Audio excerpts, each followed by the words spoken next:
This is how things go, though, Martin. This is what we do. This is who we are. We're dope as PR. We're dope as PR. And on that note, I would just like to say that I'm very glad that VirtualBox Gate 2017 is... VirtualBox Gate. Yeah. Yep. VirtualBox Gate. You know. Fair. Who would have thought that a mid-2012 MacBook Air running VirtualBox could not use a webcam? And I just want to see... on OS X Sierra. Exactly. Specifically on OS X Sierra. And this combination of horrible and complicated factors have prevented me from seeing your beautiful face on a computer monitor instead of in real life, which is exactly how I like it. Yeah. I like the proxy of the internet. It's actually kind of funny. We are using 2 screens, several miles of Ethernet and fiber optic cable, I'm sure. Actually, thousands of miles of Ethernet fiber optic cable. Internet backbones, many different routers, many different servers, and Skype itself to not have to turn my head 90 degrees to see you in the same room.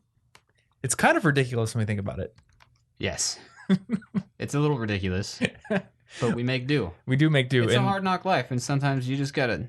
It's just the reality of how the podcasting setup is. I was just talking to you earlier about potential other podcasts. I did see a podcast on YouTube one time where I guess they have like a dude with a roving camera as well as the audio feed, but all the co-hosts and the guests wear headsets and they look like Vince from the ShamWow commercial. But that is like that commercial. Well, have you ever seen a picture of Vince from ShamWow? Maybe I have, and I don't know that his name is Vince. His name is Vince from ShamWow. ShamWow Vince. Vince Offer. His real name is Offer Shlomi. I don't know that I know that guy. I think that's a really good last name for a pitch man. Vince Offer. Yeah. Have you never seen this picture? I don't remember the dude holding up the ShamWow and he's got like the headset on. They all kind of look like that. I mean, they're not holding up ShamWows. They're just holding up nothing. Podcast. Ooh. The Shamcast. Let's get not a sham. Vince. Let's get the ShamWow guy on the podcast. Okay. I don't want to do that. How would you say your experience selling the Slap Chop compares to the ShamWow? Yeah.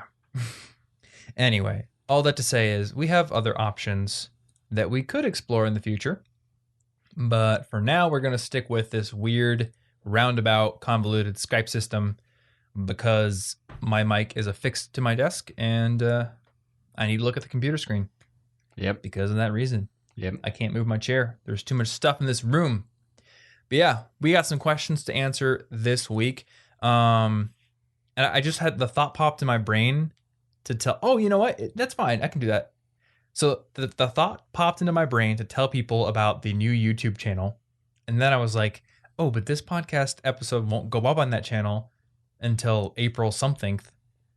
But that doesn't matter because people are listening to the audio feed and that's who I want to know about this. So yes, if you are listening to the audio feed, which means you're probably listening to this episode, March 6th or roundabouts there, because that's when it comes out on the audio feed.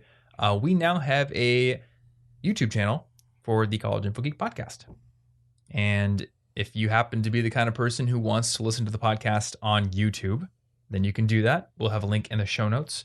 And we're going to be posting the episodes from episode 100 onward daily until we get up to date.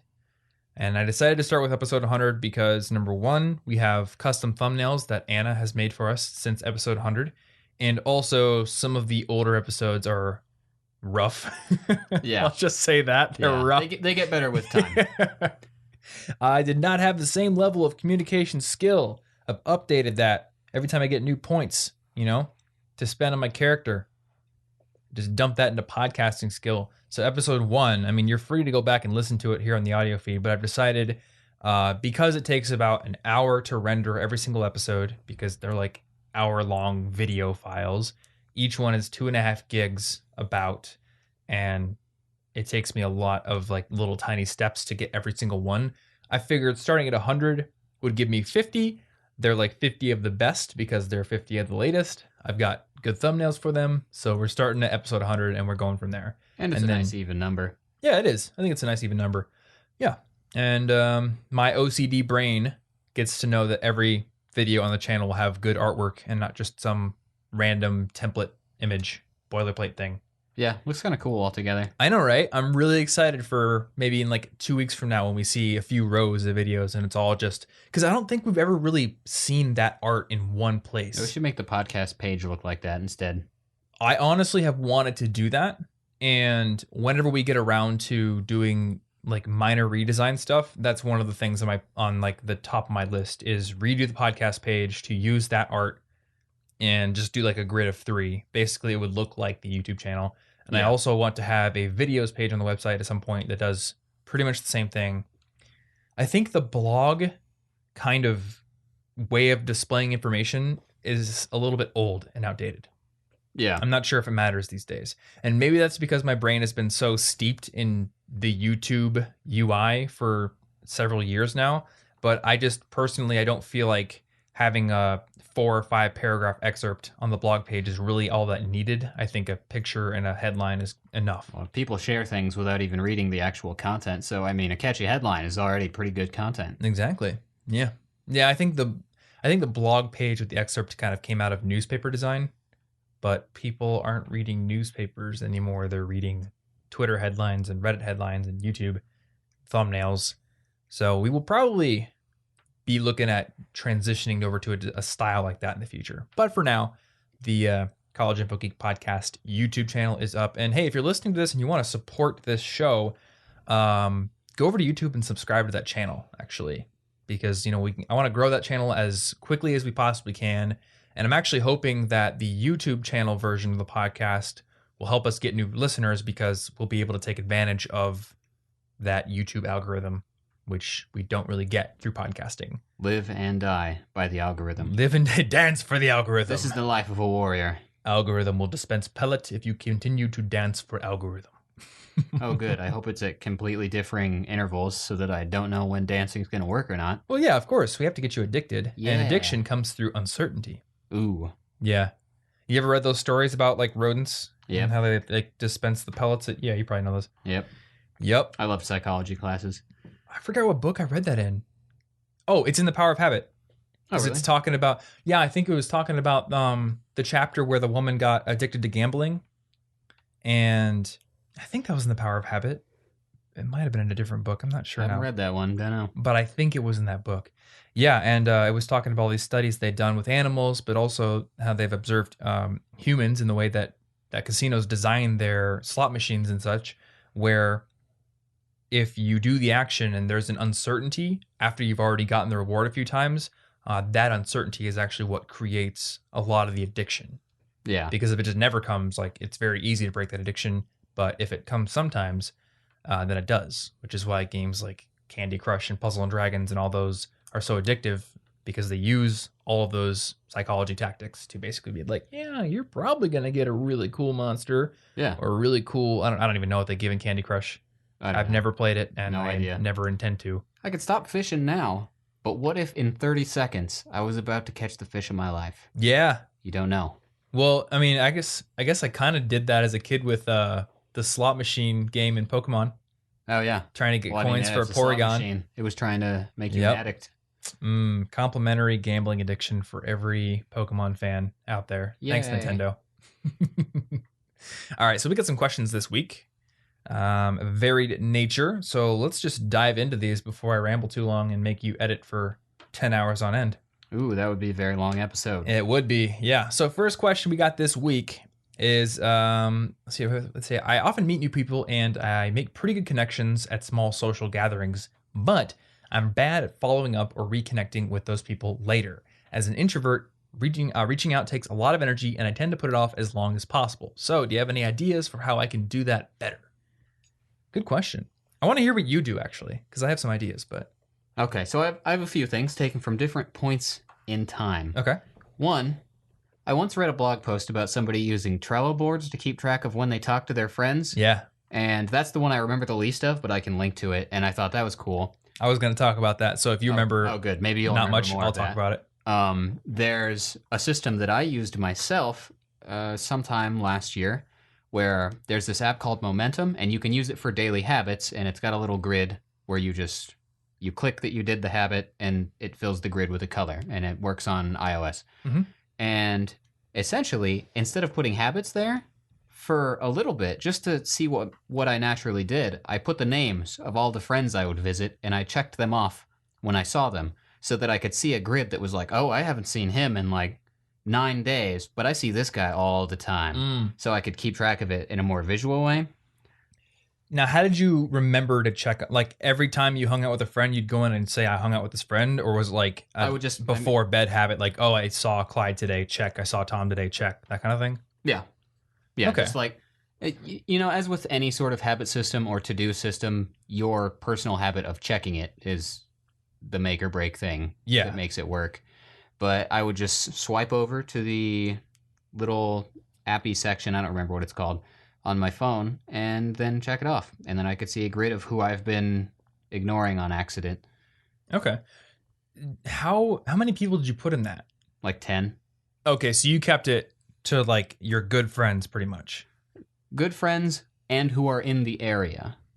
Gotcha. Because I'm going to keep up to date with the people that aren't in the area, but I can't visit them on a day-to-day basis. So seeing a grid like that's not really helpful because most of the time that it's going to be few and far between. Yeah. And so I did that, and I thought that was cool. And maybe I'll link to the app or get a screenshot or something if what I've said isn't clear. But what I've been doing lately is simply when I think of somebody, I just text them immediately instead of questioning it and putting it off. So if I'm like, I haven't hung out with Jake in a while, I will just immediately text Jake. And if I can't think of anything clever to say, I'll just text their name in all caps or some nonsense, because it turns out it's not that hard to start a conversation with people you already know. Yeah, that's very true. Yeah, and then it kind of accidentally fumbles its way into being social. And that led to us having lunch with our good friend Haley. Yep. Last month, was it? 2 months ago? Yeah, just don't hesitate. Yeah. If you can build it up to be some big thing, it's harder to do. Yeah, and we hadn't seen her in a while, and then you were like, you know what? We haven't talked to Haley in a while. Boop, boop, boop. Hey, let's get sushi. Bam. But, that was great. That is how I've been trying to keep up with people in my introverted, really capable of staying inside all day on accident. Yeah. I've got a few things I can talk about. I think the first thing I want to talk about was what you already referenced, which was that Trello system. So that was created by my friend Tyler Tavorin, and I don't remember if he changed the name of his site. I think it's Riskology. Let me check real quick. Riskology. Yeah, riskology.co. And I'm not going to look the article up because I remember it, but you can go, we'll link to it in the show notes. It's really cool. Basically, what he does is he's got a list in Trello for every month.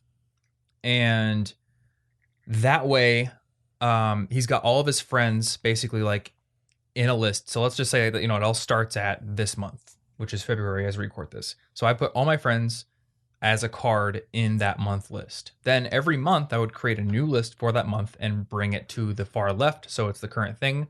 And then whenever he had an interaction with one of his friends, he would move them to the current month. Or maybe he did it by week. I can't remember. But basically that would allow him to visually see, kind of like what you were doing with Momentum. Oh, I haven't had any interactions with this person since October. So, all right, I'm going to spend this afternoon going through and touching base with all the people that I care about who I haven't talked to in a while. And then he would just update it by dragging their card to the current month. Yeah.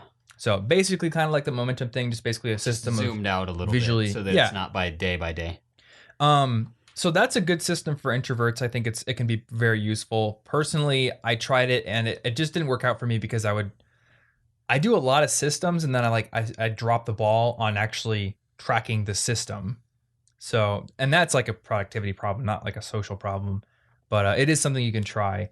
One thing that I've been doing is I've been booking an extra day after events when I travel, because one of my biggest problems with following up is I will meet a ton of people at a conference. I'll get all their business cards, or I'll have a note on my iPhone just like telling me like, okay, I need to ask this person about this thing. I need to email this dude to thank him about his presentation, email this person to thank them for, the coffee date or whatever happened. And then I'll go home, and because I've been traveling, there's a million little fires to put out, and then I got to get back on the ball with content. And because I'm in my natural environment, the context of being at home is do my content, put up my fires, and eventually relax and hang out for the day. And I constantly will push off doing my follow-ups until it's like a month later. and I haven't emailed anybody, and then it's really awkward.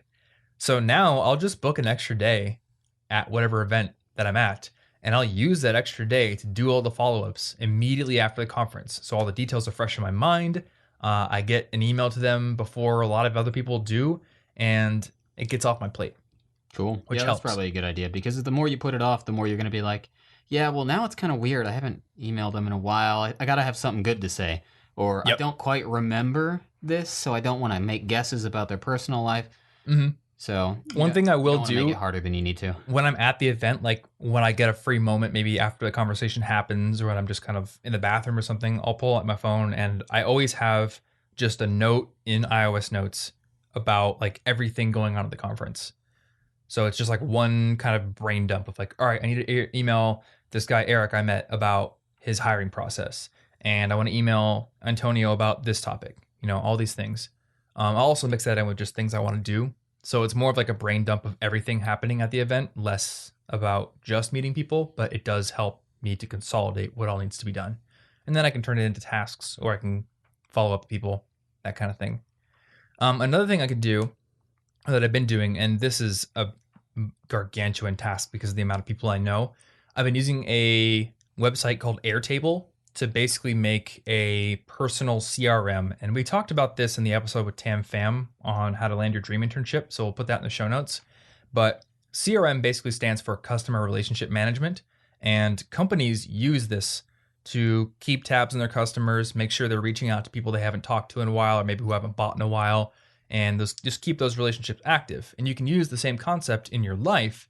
And the way that I've been doing it is by using this Airtable app, which is a lot like Excel or Google Sheets. So I basically have a row for every person. So I've got Martin Bamey right here. I've got like a picture. I just pulled that from Twitter. I've got their Twitter, their email, their website. And the important things for me are I've got some tags. So for Martin, I have web dev, I have languages, I have SEO, and I have a location. So what these will eventually do for me when I get this fully fleshed out with all the people that I know is, number one, if I have somebody reach out to me who's like, hey, who do you know who's really good at foreign languages? Or who do you know who's a great web developer? I'll be able to go into my personal CRM. I'll be able to click my web dev tag and see who do I know who's a great web developer who might be a good person to connect this other person with. So I can be the connector. And my friend Tam is like amazing at this. He's super good. He's probably the best person I've ever met at being a connector and making sure to reach out and touch points or touch base. And then with the location is important because when I travel, I can sort all my contacts by where they're located. And if I happen to be going to a city where some friends are, I can think, oh, hey, I'm going to be in town. Why don't I email them and we'll do coffee or something? Yeah, that's cool. And it'll be easier not to forget like one person on accident who gets to feel really left out. Yeah, exactly. So that can be an interesting thing to do. It's definitely, at least with the location thing, more useful for me because I meet so many people in so many cities. And maybe if you're building more of a local network, you don't need something like that. But it at least gives you a visual representation of who you know. The other couple of things I had in mind. Number one, if you get the urge to talk to somebody or somebody pops into your mind and maybe it's an inopportune time to reach out to them, like when you're driving. This happens to me all the time. If you have an iPhone, you could just be like, hey Siri, remind me tomorrow to reach out to that guy. And Siri just, I said it and actually turned on my phone right now. Yeah, well, I guess you're going to have to reach out to that guy tomorrow. I guess so, whoever that guy is. Yeah, but basically you can use iOS reminders to basically create a list that you can talk to create and then come back to it later. I love Siri reminders, like it's the best. And the other one is to use their birthdays as a good reason to reach out. I know personally, I think I've got my Facebook birthdays integrated into my Google Calendar. So whenever I look at my calendar for the week, I can see, oh, these guys have birthdays coming up. Maybe I'll text them. And with people that I want to have a particularly good relationship with, I will not use Facebook to say happy birthday because I think everyone uses Facebook and you're just kind of part of the herd. I only do that if I'm sending a Facebook message, not posting on their wall. Yeah, I don't really do the posting on the wall thing because nobody sees it. And Facebook doesn't even show they you. Group it now. Says 17 people did this, and you're like, oh, that's cool. Yeah.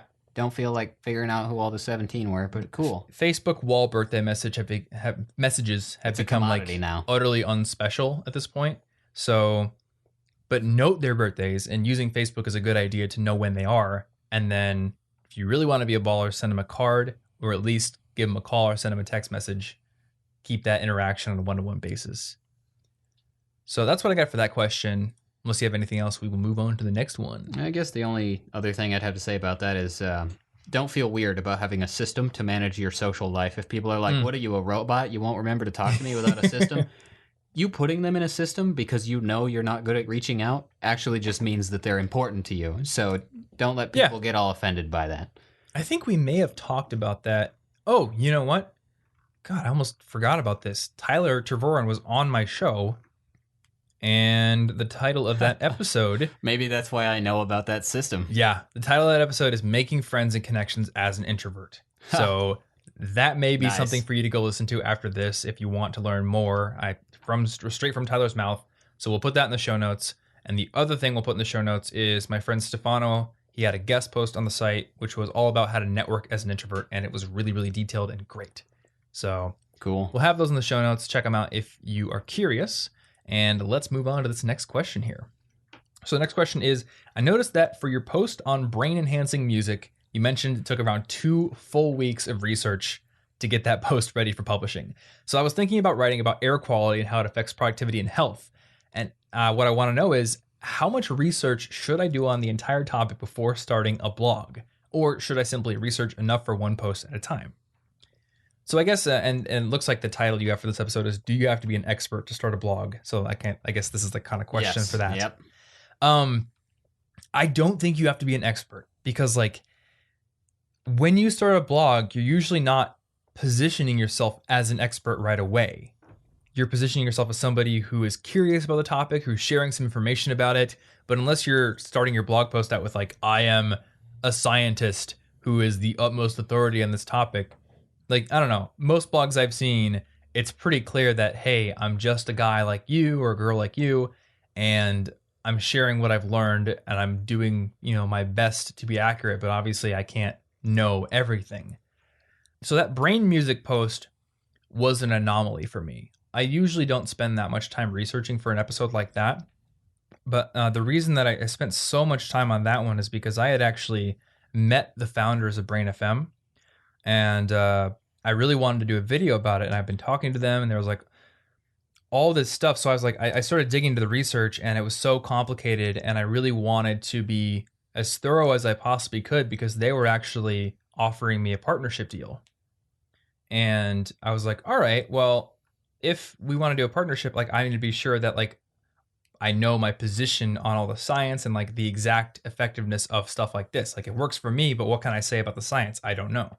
So it was kind of out of like if I'm going to endorse a product, I need to know like to what level I can endorse it.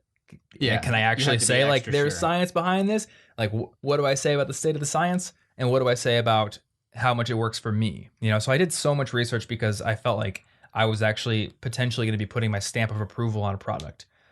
So that's why that post is like insane. And I don't think there's a single post on College Info Geek that has as many references and research links and things like that.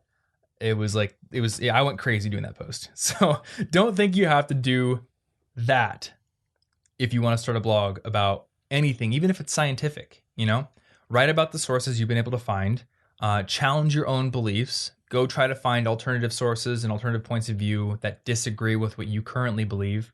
But eventually you're going to have to come to a conclusion, and maybe you can just say like, I'm not the definitive source of information on this topic. This is just what I've learned at this point, and I reserve the right to change my opinion when new data comes in. But here's what I've been able to learn in the limited amount of time that I've had to research this topic. It's a tough question. Yeah. Well, I'd say for the most part, people who are blogging end up learning how to become an expert by doing the research they do and by writing. Mm-hmm. It's not like this. Most people aren't going to start out as an expert. I learned a lot about language learning because I was like, that's a cool idea I should think about and research so that I can write about it. And therefore, wanting to write about it made me better at it. So if you wait till you're fully knowledgeable in an entire section of thought before you write anything, someone else is going to beat you to it. Yep. And another thing I'll note here is I have actually issued retractions on things I've written in the past, and I've done like updated pieces of content that actually debunk or override older things. The best example I can think of right now is I did the video on whether or not you should change answers on an exam if you aren't sure. So like, there's the common wisdom, which is that, what is it? I think it's that you shouldn't change. Yeah, the common wisdom is like, you should never change an answer on an exam because you're probably going to change it to a wrong answer. So don't do it. And professors have been telling students this for years. And then I went and found the research, which actually showed that students who change their answers when they're unsure were right more of the time than they were wrong. Not always, but you had a greater probability of changing from a wrong to a right answer than vice versa. So I made that video. And then later, I think it was the next year or maybe the same year, some research came out by a guy named Justin Couchman, who I had on the podcast, where they used a new technique where they had people actually rate their confidence on an answer in the moment when they were answering it. And by doing that, they were able to score even higher. So basically, like, there's no longer definite advice on whether to change or not change. The actual best practice is to rate your confidence on the answer the moment you put it down, and then only change answers that you were unsure on, that you had a low confidence rating later on. So actually, I was like, I'm wrong on that one, Yeah. So you certainly don't need to be an expert. Just, I would say, research for one post at a time. That's fine. Yeah, exactly. And one thing that's nice is like if you start a blog and you get a little bit of work under your belt, like that gives you a little bit of credibility to maybe reach out to sources in the future. The practice you're going to get writing about the topic and doing the research is going to be able to enable you to do better research later on. It ironically qualifies you more to do what you're already doing. It does, yeah. I would not have thought to go do specific kinds of research when I was a beginner. They would have never crossed my mind. And maybe that's because I don't have a journalism background. So maybe I was never taught to do certain things, but through the practice of writing and publishing and getting feedback on my work, now I know what to do. Yeah. And if you don't feel like you know enough to share with people, remember that as long as you know more about the topic than your target audience, you're an expert to them. Yeah. Man, nuance is tough. Yeah. I had a couple of things came into my life recently that made me like think about how much I value nuance and whether that's valuable or not. So I was watching something by Gary Vaynerchuk where he was talking about how definitive statements are much better at inspiring action.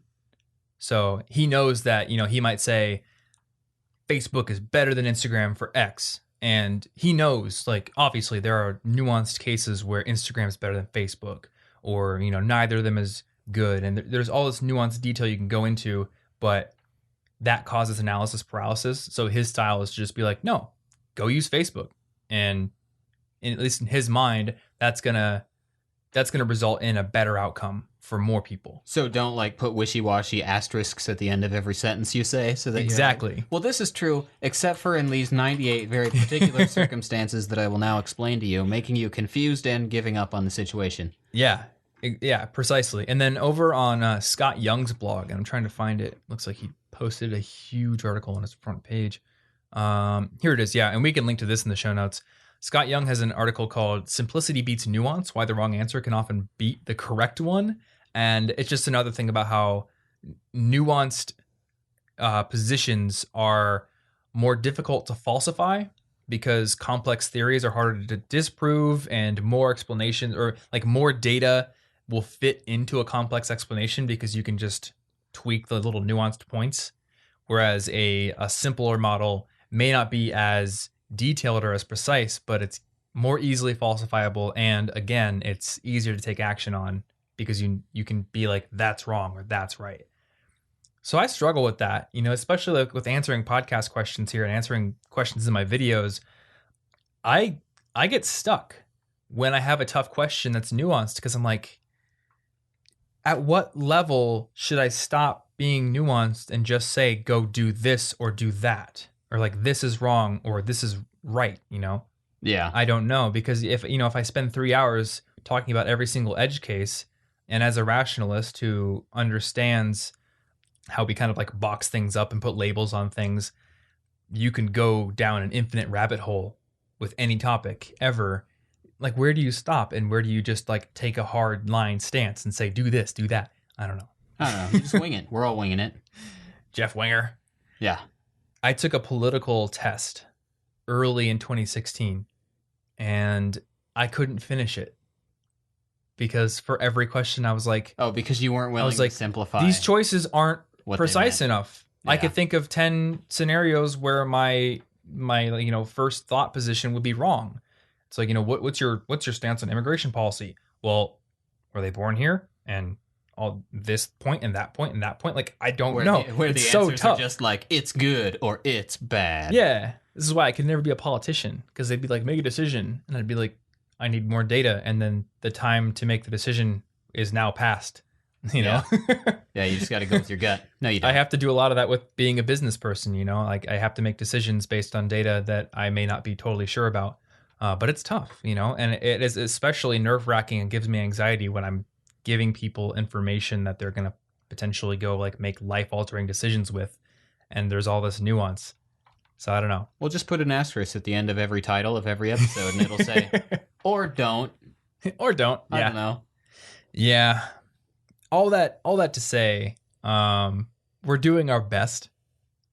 And I really do think very hard and try to give the best answers on this podcast and on everything I do, but it's hard. And I will never not be hard. Ever. Yeah. Anyway, on that note, the last question, actually this one's easy. You threw me an easy one. Oh yeah. Thanks for throwing underhanded, Martin, on this one. No problem. Though actually, now that I saw underhanded, I did see a animated, what is it, GIF or GIF? I can't even remember anymore. I don't care. I did see a GIF recently. Pronounce it Geif. Make everybody mad. Ooh, there we go. Yeah, I saw a GIF the other day. Yeah. Like Guy Fieri. Yeah, it was Guy Fieri. It was like what happens when a softball player plays dodgeball, and it's just this girl who's a softball pitcher, and she's just playing dodgeball, whipping it underhand, and just like knocking other people over, and the dude holding the camera is just laughing. It's really funny. But yeah, maybe underhanded is not the right word here. Anyway, question is, could you talk about what kind of music you personally use when working, if any? Because that's something I've struggled with finding for a while. Things like classical music have too many layers, which lead to me to getting distracted, so I need something different.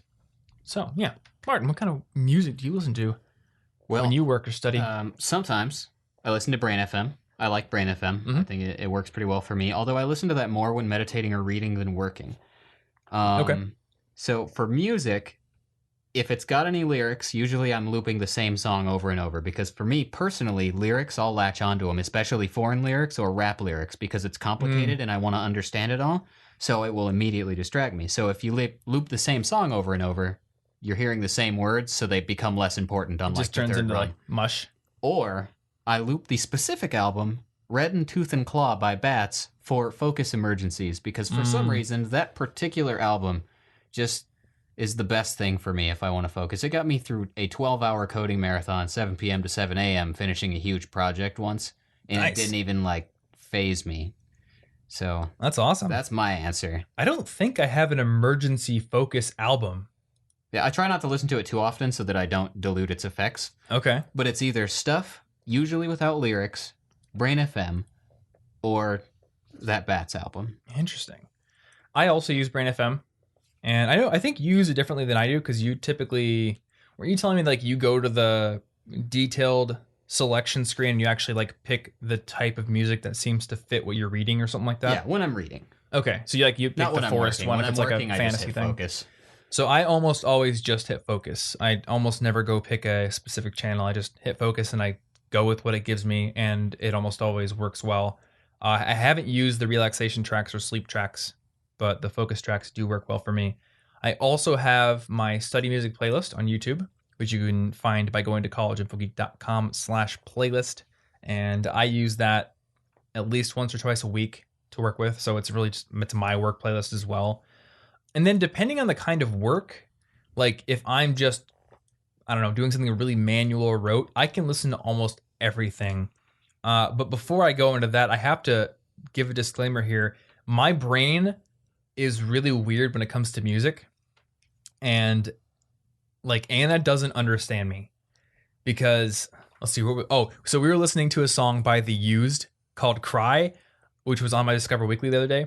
And apparently it's really emo. It has really emo dumb lyrics, and Anna was like making fun of them the first time she heard them. She's like, "This is the most emo song I've ever heard. Have you listened to these lyrics?" And I'm like, "No. What do they say?" I will get to the point where I can sing a song word for word, and I still don't know what they're saying. So maybe you could work to rap, unlike me. Yeah, like I know every single word of Rap God, but I probably haven't thought for more than 30 seconds about like what any of the jokes or references or anything or wordplay means. Because for me, and I don't know why my brain is this way, but words in music are just another instrument. Like I just naturally, I do not think about the actual meaning behind the words when I'm listening to music. It's all just the interplay between the syllables and the notes and the frequencies and like on the percussion and all the instruments. Like it's just another element to the music. That does explain a lot about your music taste. It does, because I think that's why I like drum and bass and metalcore and stuff so much, because it's so complex and there's so much going on, and my brain just loves that kind of stuff. I think that's why I like DDR so much, because it's just really complex, crazy gameplay. But yeah, I don't hear words, even though I love to sing them. I don't hear them. So unless I'm writing, and even sometimes when I'm writing, I can listen to basically everything. And I've got like my workout playlist. I will put my workout playlist, which is just full of like metalcore and screamo and all kinds of stuff. I'll put it on when I'm working sometimes. Wow, you're very flexible for music focus then. Yeah, I don't get it. But if you're not weird like me, my suggestions would be try Brain FM out, and we have a link that you can use to get a 1-month trial. And disclaimer, if you do subscribe to it afterwards, we get money for that, which is a good way to support. Oh, you know what? I didn't even know that. We do, yeah. Which actually, I should mention that I did all that research for the Brain FM, or for the Brain Music video, and then used it regularly ever since then. And I've come to the conclusion now that, yeah, I find it to be helpful in the long term, which means that, at least for me, it is not placebo effect. There's actually something about it that does work for me. So I recommend it. I recommend at least trying it. And that's why I asked them. I was like, hey, can I get a month-long trial link for my readers? Because I don't think that 7 sessions is enough to determine whether or not it's placebo effect for you. I think you need like a long period of time to evaluate something like that. So we'll have that link in the show notes. I think it's collegeofboogie.com/go/brainfm if you want it now. And then the other thing is my playlist, which we'll also have linked up in the show notes. I have tailored that thing to be useful for almost anyone. And I don't think there's a whole lot of like really complex classical music in it. But if there is, on the playlist page, you'll also find some additional music sources. And one of the links there is like to a very soft piano playlist, which is just one single piano. So you could try that out as well. And then on Spotify, there's a guy who has, I think it's called the Superior Work playlist. It used to be called Superior Study playlist. It might be Superior Work now because the dude has graduated and changed it. But we can find that, link it up in the show notes. And that's also a very good playlist that is very different than mine. So check those show notes out. You can find them over at cigpodcast.com/149. And other than that, I think we are done with this episode. Yes, indeed. Yeah.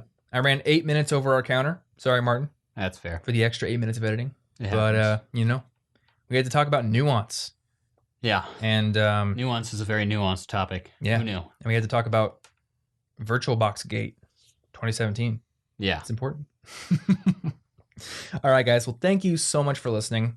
If you want to support the show, a great way to do it is to go write a review on iTunes. And if you haven't subscribed to the podcast and you happen to use an iPhone, you can subscribe through iTunes. If you happen to use an Android device, you can use the Google Play app, I believe. Or if you want to, you can just subscribe to that new YouTube channel and listen to the podcast on YouTube if you're the kind of person who doesn't like to do podcasts on the go, driving, running, fighting, ninjas, whatever. Other than that, we will see you in next week's episode, and stay cute.